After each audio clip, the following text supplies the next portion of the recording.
Les chapeaux du détective étaient encore sur le portmanteau. Mais lui, il avait disparu depuis l'aube. Bienvenue dans un monde où les mystères n'y craignent pas, mais murmurent. Où l'intrigue s'infiltre comme une brume lagerceuse. La porte d'un vieux manoir. Si les déductions calmes et la manière de Sherlock Holmes vous apaisent, alors vous êtes exactement là où il faut être. Prenez un moment pour commenter votre ville. Oh mieux, partagez avec nous votre histoire policière préférée pour se détendre avant de dormir. Ici, tout est conçu pour ralentir le temps. Les pendules anciennes battent paisiblement, les gouttes de pluie rythment les révélations, et les énigmes se déploient sans violence, dans un cocon de logique et de charme. Vous allez plonger dans une enquête douce, à la lueur des lamps et huile.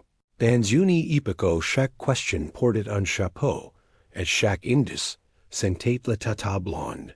Choisissez une histoire. Une tasse de tisane et la main, et laissez-vous porter.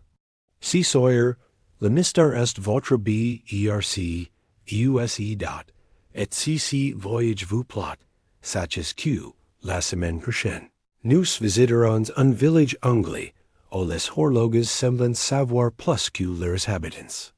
Asterisk le bureau du majordome était modeste, impeccablement.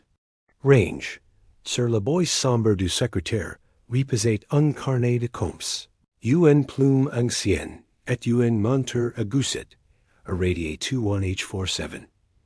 Destrio observa in silence. Ses yeux glissant lentement sur les objets, comme s'ils lui parlaient dans une langue oubliée dot, il effleura le cuir du photo, remarqua une empreinte de tasse de the demi-effacée. Puis leva les yeux vers la fenêtre. La pluie glissait. Lentement sur les carreaux, et au loin, la clocker du village égrenait dix coups sabres. Tout dans cette pièce parlait de routine. Sauf l'absence du majordome dot Marguerite entra, tenant une lampe et pétrole. Je n'y suis pas une expert, mais j'y trouvais étrange qu'il ait les essais monter, son journal, et ses chaussures. Il n'y serait jamais sorti ainsi. Et sa voix se perdit dans le crépitement du feu. Destrio hocha lentement la tête. Il repensa à ses années de service à Paris, et ses dossiers insolubles, qui ne le quittent pas l'ennui. Et presque malgré lui, un nom remonta à la surface de ses mémoires. Sherlock Holmes. Il avait cette manière, vous savez. Murmura-il plus pour lui-même. De qu'auderci que les choses silencieuses ont à dire. Puis il se redressa. Si bureau et des secrets, et nous allons les entendre. Il ouvrit délicatement le tiroir du boss. Rien sinon une enveloppe scellée, glissée entre deux planches, comme oubli. Sur le papier jaune, et n'ouvrir qu'une case d'urgence réelle. Le temps du détective restait pose, mais son regard s'était éclairci. Une flamme tranquille, et c'est derrière ses paupières. L'urgence est une affaire de perspective, dit-il en brissant le seau. Et l'intérieur, une lettre manuscrite, et un petit objet, une colle de cuivre, gravée d'un motif floral. Il ferma les yeux un instant. Le mystère n'y faisait que comencer dot et pourtant, as l'odeur douce de bois sire et de pluie d'et, l'enquête s'en enquête moins comme un drain, que comme un lent retour aux souvenirs. Asterisk honor tenet. La petite colle dans le creux de ses paumes, comme si élevait un pouls. Le métal était tiède, preuve qu'elle avait récemment été manipulée, ou qu'elle gardait en elle la mémoire d'un autre. Il la tourna doucement entre ses doigts, notant le dessin floral délicatement grave. Une glacine, il dot Marguerite, observait in silence, debat près de la cheminée. Elle semblait hésiter entre la prudence et le soulagement. Lee, Jarding Diver, Sofla Diel, Ces la que René, le majordome. I might passer ses soirées. Il disait que les plants lui parlient plus Frenchman que les gens. Destrio hocha la tête et se leva. Ils traverseront ensemble le couloir l'embrus du manoir, leurs pas étouffés par un tapis ancien. Les tableaux sur les murs semblaient suivre leur passage, comme de vieux amis curieux. Un léger grincement les accompagna alors que Marguerite poussait la porte menant au jardin d'hiver. L'air était chargé d'humidité, de terre et de souvenirs verts. Les plantes luxuriantes et bien entretenues formaient un cocon de calme. Le tic-tac lointain d'une horloge parvenait du square. Oh, rappellant que ming dans ces sanctuaires végétaux, le temps suivait à ses routes. On observa chaque détail avec soin. Il n'y cherchait pas des preuves, mais des incohérences. Un pas de place, une faire fraîchie, une trace de pas oubli. Il s'accroupit soudain dans une jardinière de bois sculpte. Il y a un double fond ici, mur-mu-ra-d-il dot la col s'embayuda parfaitement. En la tournant, un déclic feutre se fit entendre, comme un souffle ancien se libérant d'une longue silence.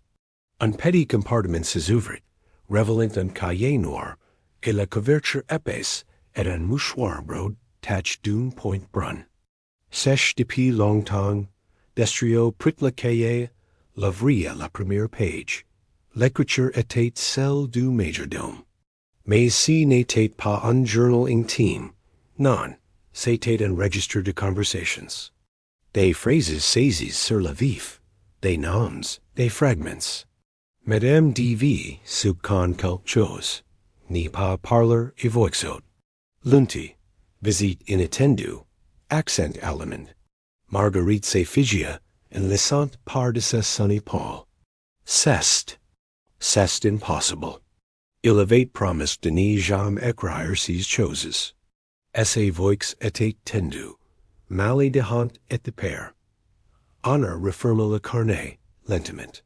Il n'avait pas encore toutes les pieces du puzzle, mais la femme communiquait.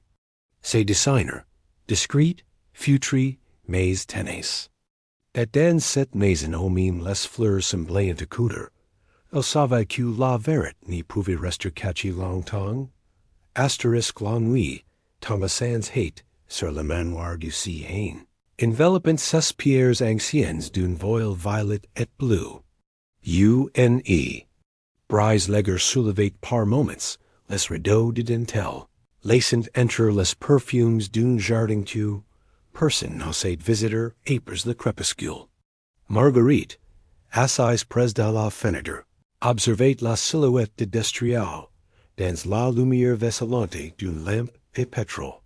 Honor licite lentement le carnet du majordome. Page après page, commande lit une partition musicale. Certains phrases étaient codices, d'autres barrées.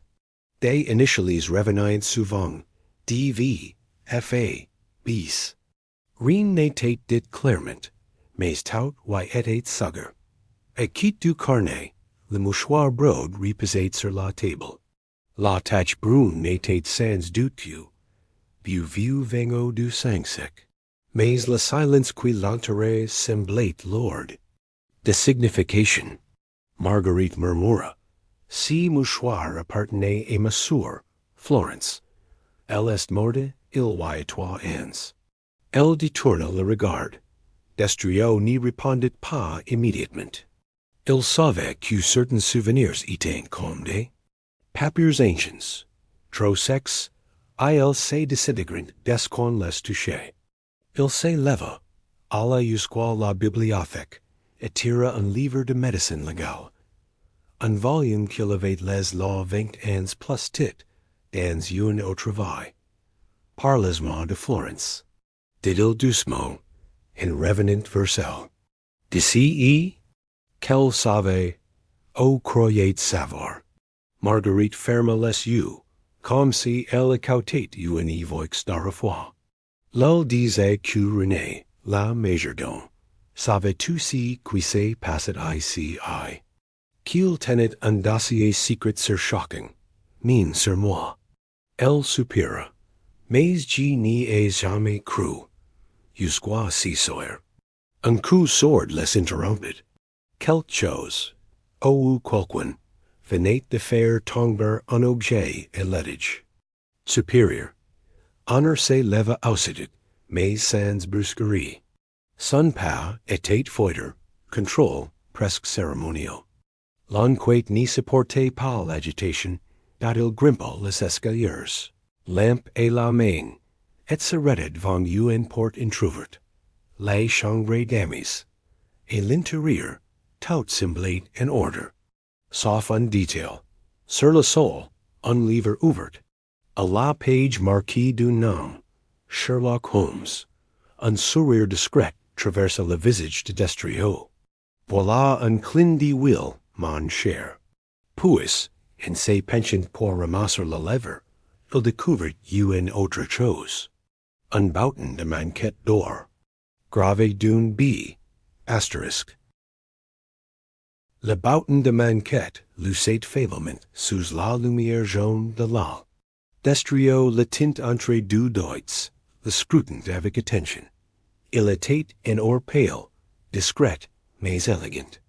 Gravé d'une simple B, il semblait appartenir à un homme de goût. Oh, un homme qui voulait entendre les lettres PPARENCE, dont il redescendait lentement les escaliers, le bouton niche dans un mouchoir propre. Dans le salon, Marguerite l'attendait, son regard rive sur les flancs qui dansaient. Dans la cheminée, lorsqu'il lui montra l'objet, elle pâlit légèrement.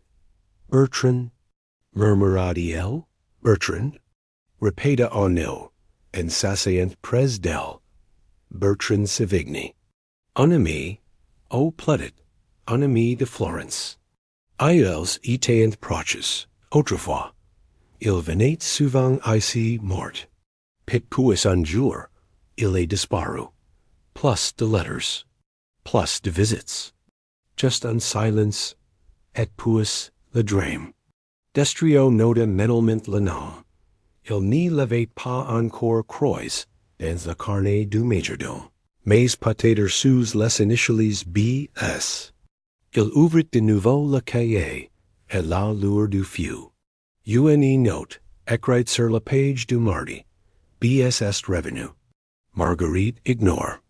Le silence qui suivit fut seulement brisé par le crépitement des boches, et le lointain soupir du vent dans les vitres. Les sons de la maison prenaient une vie propre. Le cliquetis des horloges, les craquements du bois, les souffles des rideaux. Chaque son devenait un indice d'eux. Marguerite reprit la parole, la voix tremblante. Bertrand n'était pas un homme d'indre, mais il avait si talent pour se faire oublier. Il entrait dans une pièce, et on cessait d'aller voir. Florence l'adorait. Pourquoi? Elle disait qu'il était comme un fantôme gentil. Destrio, pensif, se leva, et marqua jusqu'à la fenêtre. La pluie avait cessé. Au loin, les cloches de l'église tintaient 11 heures. Un son ancien, régulier, comme un rappel, que certains verrets prennent du temps à émerger. Dans cette maison où les souvenirs murmuraient, et les ombres semblaient garder des secrets, Honor sentait qu'il était sur la bonne piste. Il lui faudrait juste écouter, encore plus attentivement. Le lendemain matin, une brume laiteuse enveloppait encore la domaine, comme si la nuit n'avait pas tout fait céder à sa place au jour. Destrio se leva-t-il, comme à son habitude, sans précipitation, savourant chaque geste, enfiler à ses vestes, lisser son col, nourrir ses lacets. Il se sentait à sa place dans ce manoir plein d'échos. Après un petit déjeuner silencieux, partage avec Marguerite, On the noir, et quelques tartines tides, il demanda a visitor les anciennes archives du domaine. Marguerite acquiesca. D'un simple signe de tête, puis la guida vers la tour nord, là où les papiers anciens dorment depuis des décennies. Un escalier en Collimacan, les mena jusqu'à une porte basse, fermée par une serrure d'époque. Marguerite sortit une petite colle d'une médaillon suspendue à son cou. Mon père m'a dit un jour, tu sais que l'on cache finit par parler tout seul. Elle tourna la colle. À l'intérieur, les étagères ploient sous le poids des années, des anciens journaux, des lettres jaunies, des actes de propriété, des carnets de comptes écrits et l'encre violette. Destrio avanca lentement, effleurant les reliers, respirant les poussières familières de la I, stoire. Il s'arrêta devant une boat en bois, sans inscription.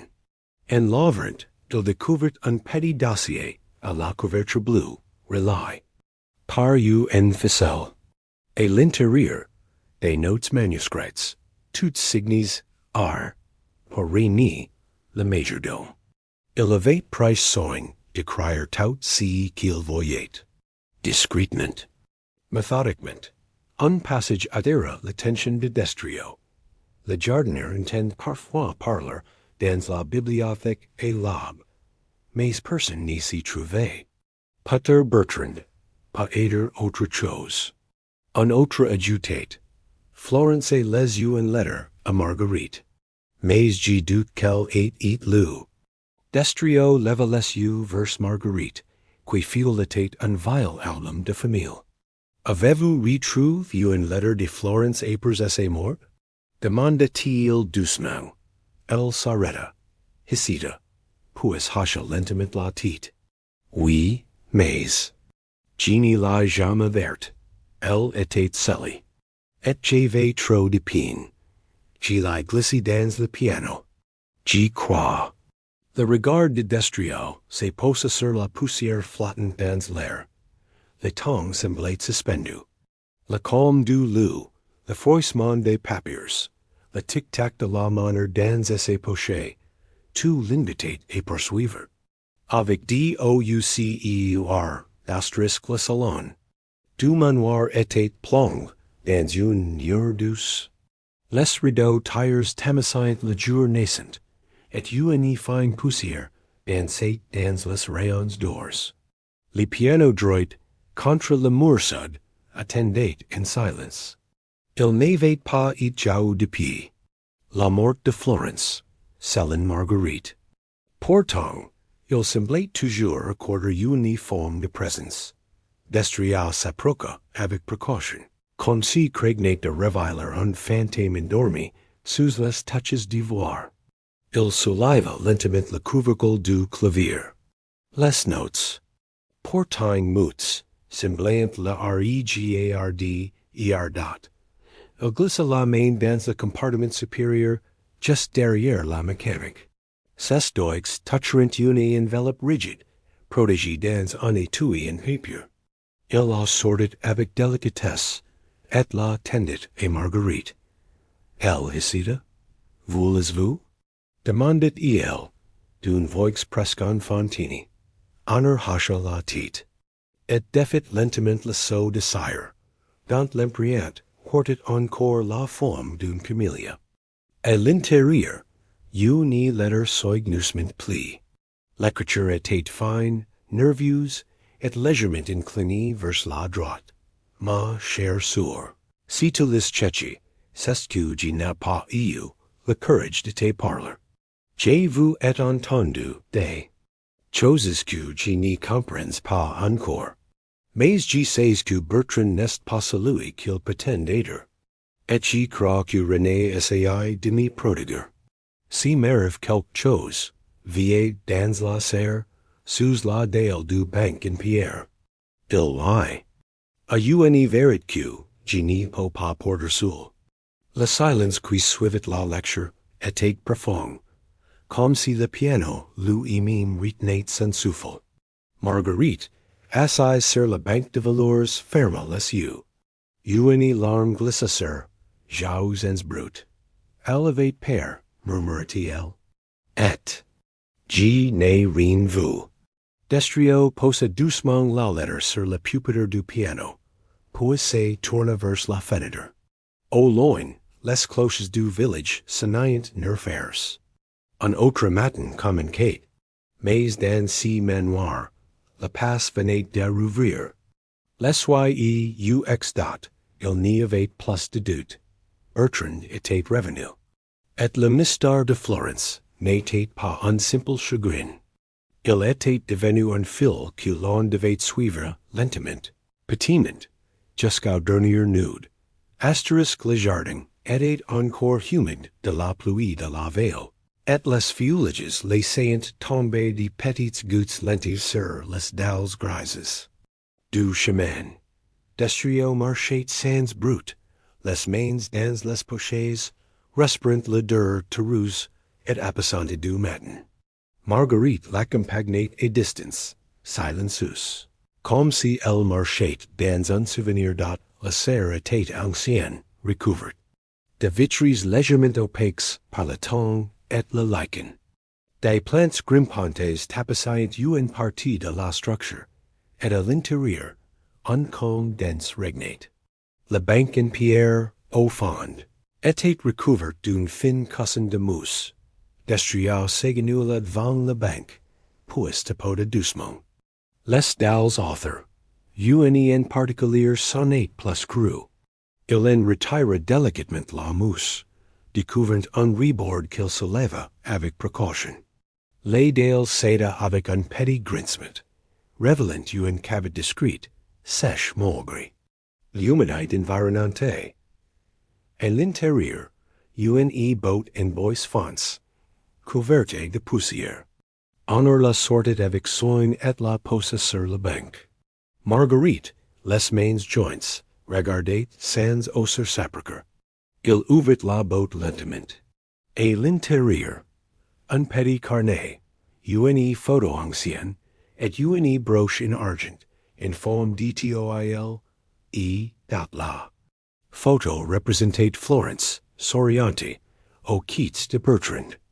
Ils semblaient joints détendus au bord d'un lac. Mais au verso, une phrase au crayon, d'une main inconnue. Il faut se méfier des hauts cons. Le carnet, quant à lui, était rempli de notes. Mais contrairement à celui du majordome, celui-ci était plus intime, plus effrayé. Florence parlait de ses doutes, de ses soupçons, de conversations qu'elle avait surprises entre René et un inconnu, parlant de dettes, de menaces, d'une affaire ancienne jamais résolue. Destrio lut lentement, presque inchoquetant, comme pour ne pas troubler l'air du matin.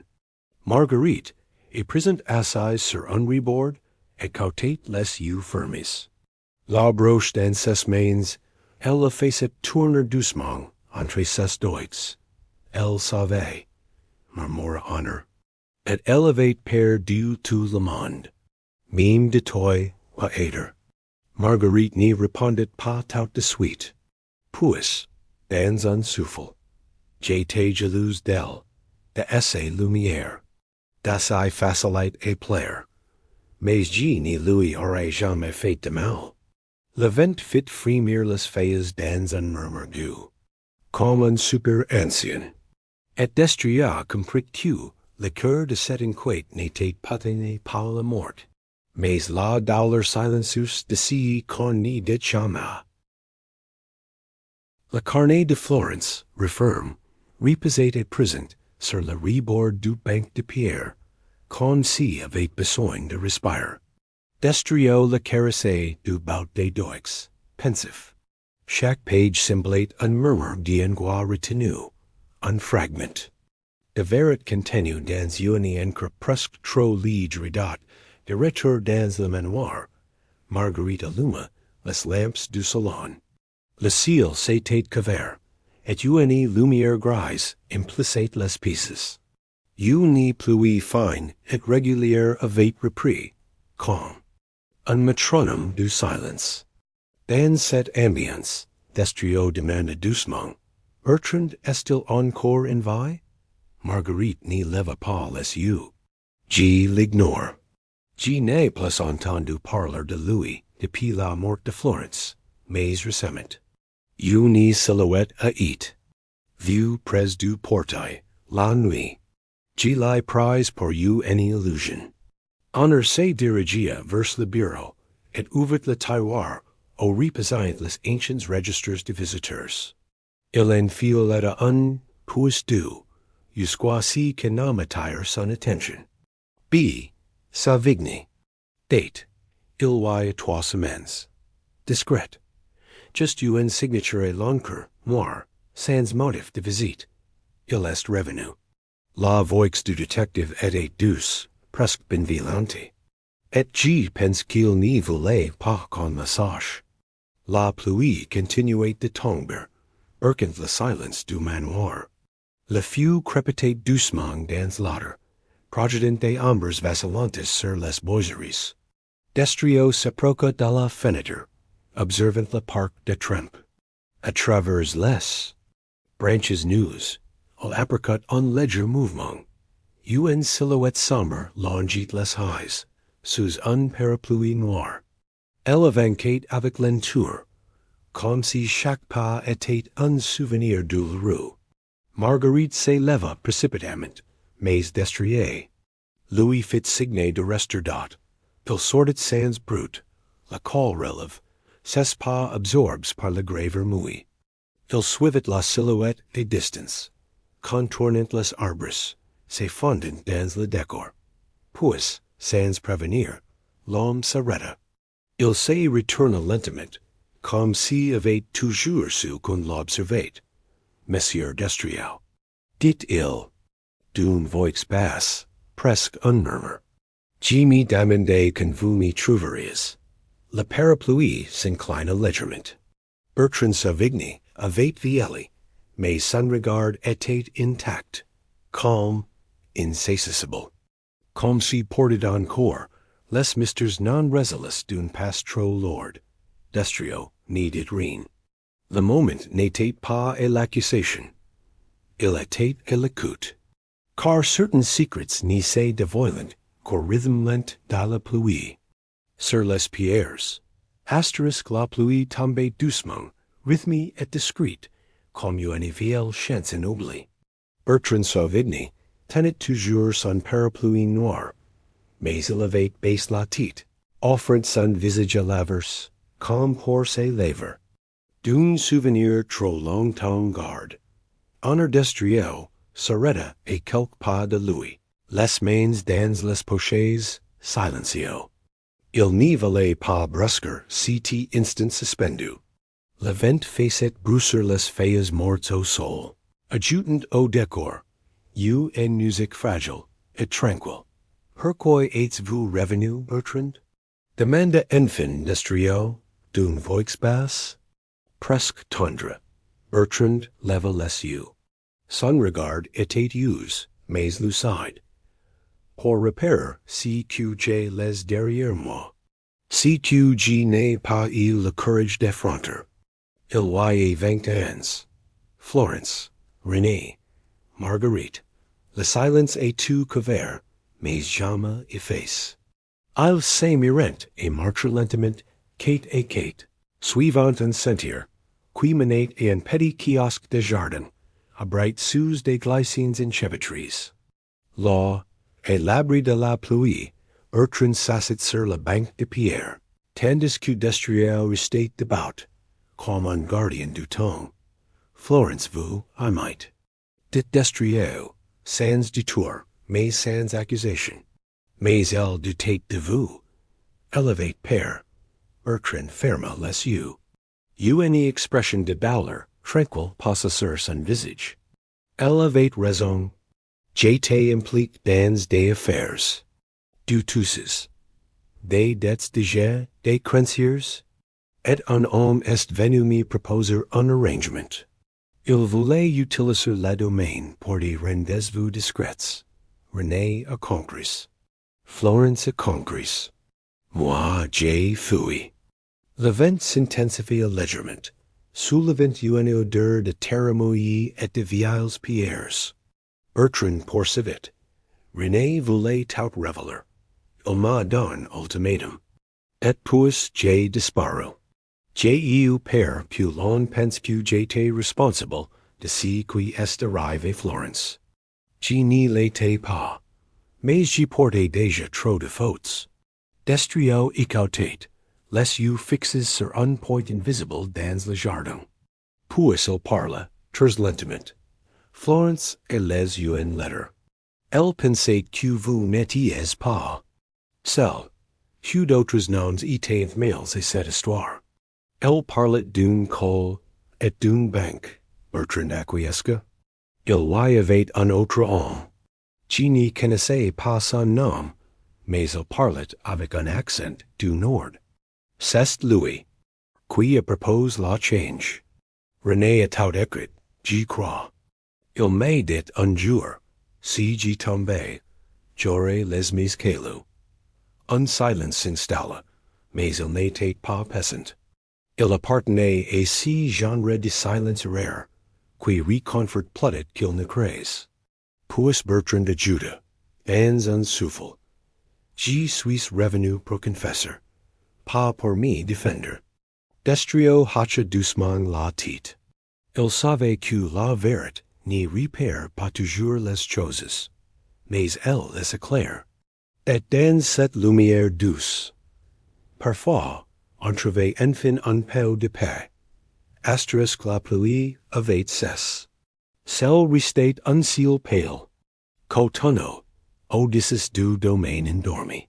Destrio, de retour dans la bibliothèque, s'était assis dans un grand fauteuil de cuir. Le carnet du majordome pose sur ses genoux. Une tasse de d'estissement y est droite, exhalant des perfumes. De bergamote et de feuilles sèches. Le silence dans la maison n'était pas vide. Il respirait. Les planches craquaient doucement. Les feux dans l'odeur supérée de temps et autre. Et au loin, une horloge battait 16 secondes avec une régularité presque rassurante. On a relâché les notes de René. À la lumière de la confession de Bertrand, elles prenaient un nouveau relief. Certains noms codes devenaient transparents, certaines dates correspondaient à des absences et des visites mutues. Il comprenait maintenant que René avait les des indices, ses fameux cailloux, pour que quelqu'un, un jour, comprenne. Marguerite entra sur la pointe des pieds, comme si elle ne voulait pas arranger une prière. Elle portait un album photo. C'est de la dernière année de Florence. Murmurait-elle. Je n'ai jamais eu la force de la folie du soul. Destrio accepta l'album, l'ouvrit lentement. Chaque page était un souvenir. Une robe d'et, un déjeuner sous les arbres, un rire fige dans le temps. Mais au milieu, glisse entre deux feuilles. Une carte de visite, Johnny, presque face et date, il la retourna. Au dos, un nom écrit. À la main, Franz et Valen. En bas, un numéro de téléphone partiellement retour. Et une adresse Bordeaux. Honor Franco les sourcils. Si nom me figurait nulle part dans les carnets. Ni René, and I Florence ni levaient mention. O pahater en initialis? Il se leva, se dirigia vers la table, et retrouva une note griffonnée. F.A. Revenu au domaine. Discussion secrète avec R. Ni pas alerter. Il ferma les yeux un instant. Voilà donc le troisième homme. La ligne entre Bertrand, les dettes et les silences. Un étranger, disparu dans les méandres du pass, mais jamais tout à fait de face. Marguerite observait Destrio avec attention. Vous avez trouvé? Demanda-t-elle doucement, Docteur rouvrit les yeux, puis répondit d'une voix serene. Pas encore. mais j'y va le chemin. Les cailloux sans law. Il suffit de les suivre.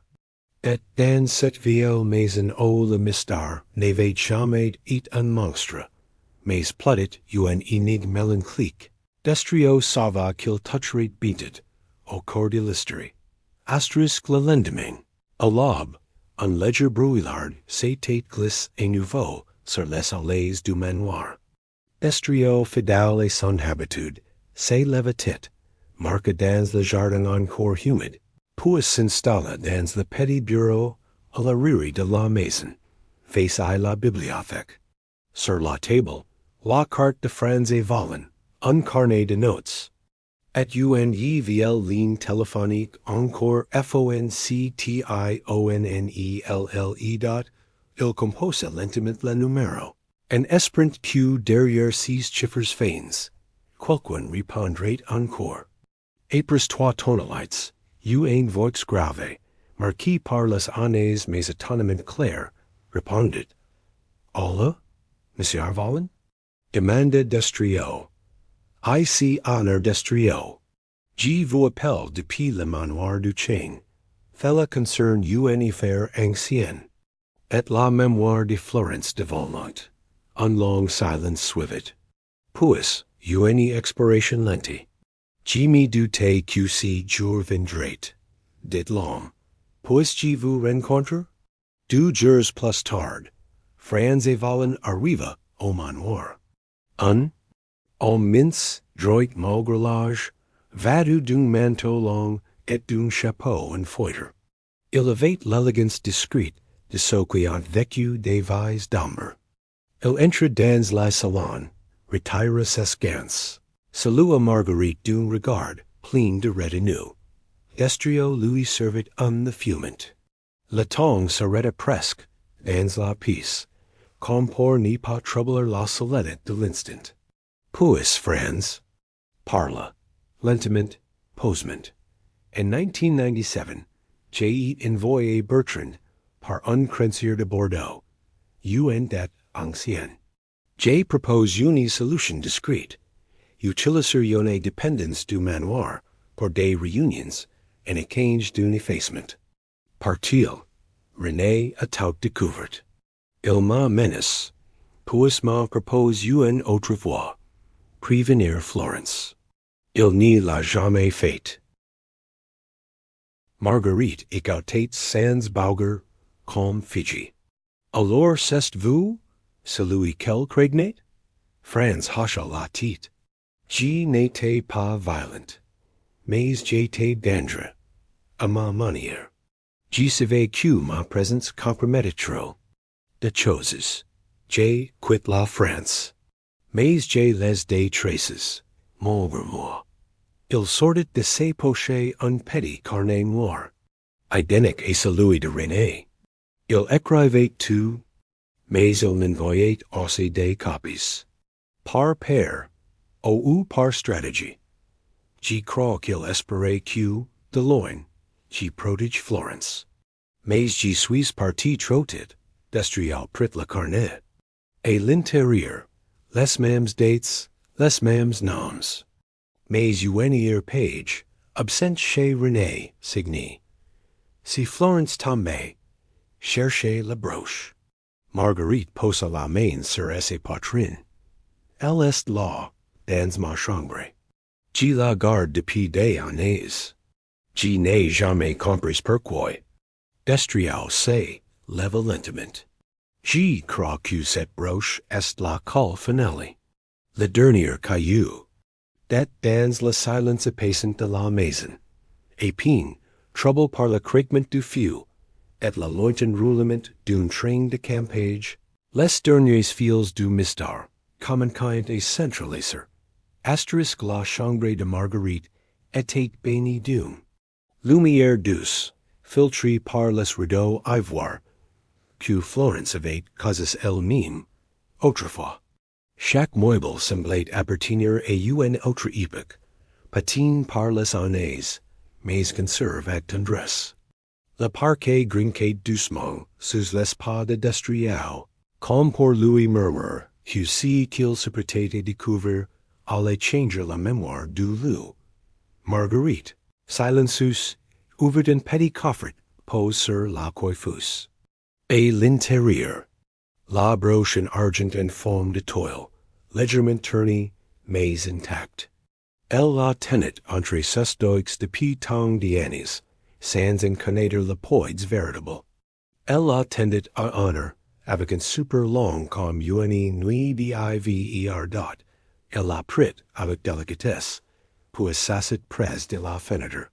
La lumière ressentie de l'après-midi faisait briller les arêtes de la broche. Il l'examina de près, sentant sous ses doigts une irrégularité au revers.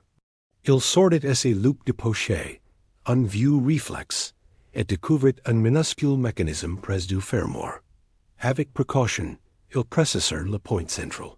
Un déclic presque imperceptible se fit entendre.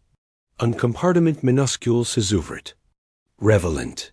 Un film finement pli de papier, jauni par le temps, mais encore lisible, destrio déplia lentement le message, en retenant son souffle. Il lut à voix basse, pour lui seul, mais Marguerite, à ses quittes, n'osait même Kleibner de you. Si m'arrive quelque chose, si n'est en I Bertrand, en I Franz, en I René. C'est quelqu'un qui fait semblant d'aimer cette maison.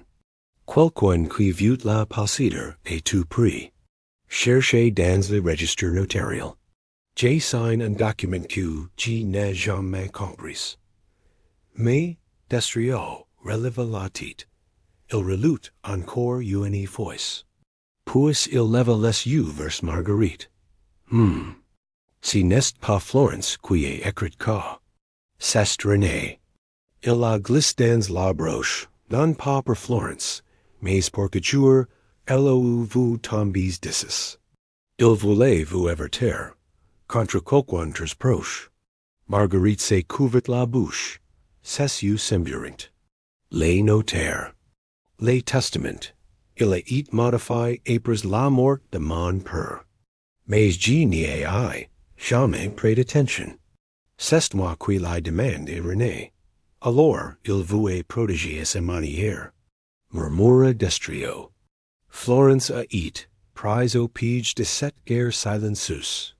Le manoir semblait soudain plus silencieux encore.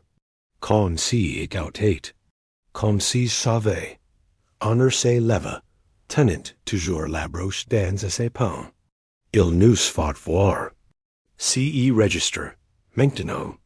Marguerite acquiesca d'un simple geste de tête.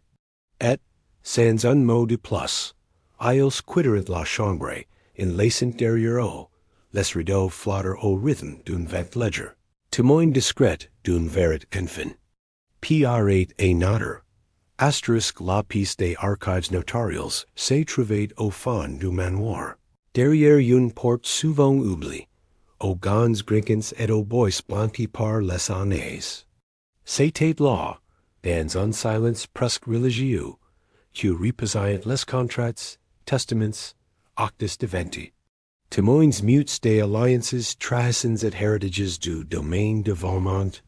Marguerite ouvrit la pièce, la première. L'odeur de vieux. Papier, malleé celle d'encre sèche et de bois sire, les enveloppa d'une chaleur tranquille. Destrio suivit du regard les rayonnages. Jusqu'à repérer une section marquée, testaments et procurations.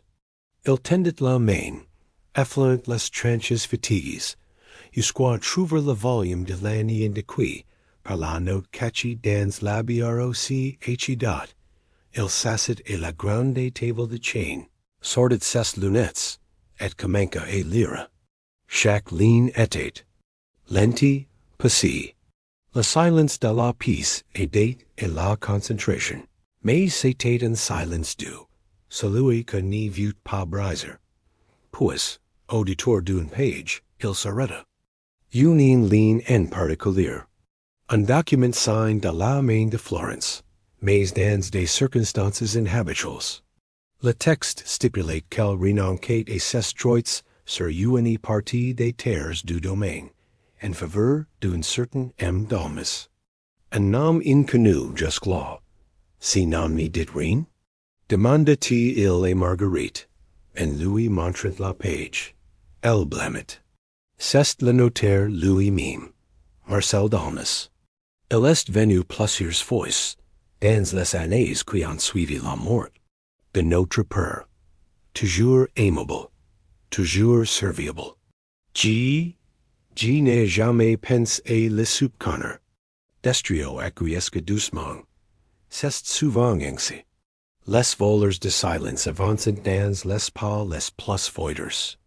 En poursuivant à ses lectures, il découvrit une note manuscrite à la fin du registre. Un adjout discret, presque camouflé, comme une annotation de travail.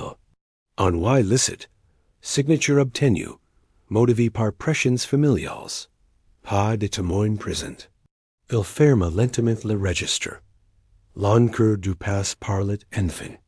Dalmas avait manipulé Florence, Pahader, avec l'aide le silence contraint de René. Et si faux transfert de propriété, pouvait bien avoir déclenché tout le reste. Marguerite, la main passée sur le bois froid de la table, murmura. Et tout ce temps, j'ai cru que c'était un chagrin d'amour. Destrio, lui, regardait par la fenêtre. Le ciel s'était. Dégage. Une lumière douce perquait entre les nuages, réchauffant les tools du manoir. La vérité vint toujours, dit-il. Mais seulement et ceux qui prennent le temps de le garder. Dat dans cette pièce oublie, emplie de papiers jaunes et de poussière tranquille, l'île mémoire de Florence respirait enfin un peu plus librement. Asterisk le soir était tout. Sur le manoir du chaîne, un crépuscule violet d'or enveloppait les murs anciens. Comme un châle pose sur les épaules d'une vieille dame qui, après avoir parlé longuement, retrouvait enfin le silence. Marguerite et Honor, seuls dans le salon, n'y parlaient plus. Le feu crépitait doucement. Et dehors, les feuilles d'automne dansaient lentement dans l'air calme. Le notaire Dalmas n'était plus dans la région depuis des années. Il avait pris ses retraites discrètement, bien avant que quelqu'un n'y songe et lui posait des questions. Mais les registres restaient. Les lignes qu'il avait tracées, les erreurs qu'il avait laissées derrière lui, les omissions volontaires. Et maintenant, grâce à la patience d'un homme et à la mémoire d'un autre, la vérité avait retrouvé son chemin. Marguerite tenait la broche de ses sœurs entre ses mains, la faisant doucement tourner entre ses doigts. Elle n'y pleurait pas. Elle en avait plus besoin. À présent, chaque pièce du puzzle était à sa place. Florence n'était pas mauvaise pour un simple chagrin. Elle avait tenté de l'ordre, de prodiguer, et elle n'avait pas été oubliée. Destrio se leva. Il alla ranger les carnets, les lettres, les objets retrouvés, dans une beau tapisserie de tissu bleu. Il y plaqua aussi la photo de Florence et Bertrand, le bouton d'or, le carnet du majordome, et même une des feuilles de glycine séchées de la serre. Il faut parfois refermer les portes avec soin, dit-il, pour que les souvenirs n'y s'échappent pas. Mais puissant enfin dormir, Marguerite acquiesça. Elle se leva à son tour, plus droite, plus calme. Merci, Honor, pour votre silence, et pour votre regard. Il saurait. Je n'ai rien fait que ce que la maison demandait. Elle voulait parler. J'ai seulement écouté. La pendule du grand hall sonne 22 heures. Chaque coup résonna comme une respiration lente dans le corps de la demeure. Puis le silence revint, doux, cotonneau, enveloppant. Avant de quitter le manoir, Destrio fit une dernière promenade dans le jardin. La lune s'était levée, pleine et paisible. Il passa près de la serre, puis longuait les haies, saluant mentalement. Les ombres familières, les voix du pass. Et alors qu'il franchissait la portail, il se retourna, eut une dernière fois. Le manoir n'y semblait plus lourd de secrets, mais empli d'un calme nouveau. Il avait et entendu. Le mystère reposait. Et présent comme un vieux livre refrain, prêt à être transmis, mais plus à être questionné.